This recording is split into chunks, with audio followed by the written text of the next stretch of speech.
Dalam operasi militer strategis di arah Bryansk-Chernigov, pasukan Rusia melancarkan serangan intensif terhadap posisi Angkatan Bersenjata Ukraina di wilayah perbatasan. Rekamannya diunggah di Telegram pada Rabu 23 April 2025. Serangan ini berhasil menggagalkan upaya tentara Ukraina untuk memusatkan kekuatan dan melancarkan serangan terhadap wilayah Rusia.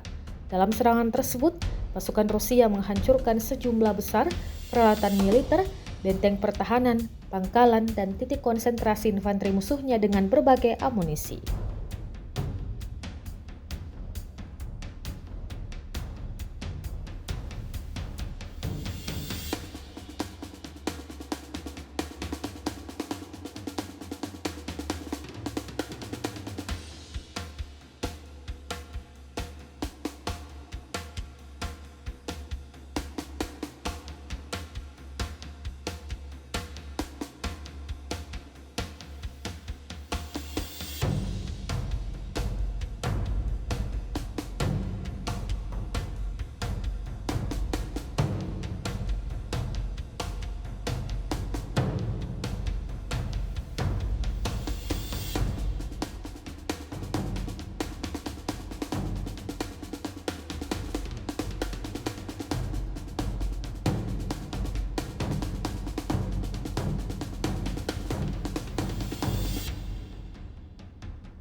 Download Tribun X sekarang, menghadirkan lokal menjadi Indonesia.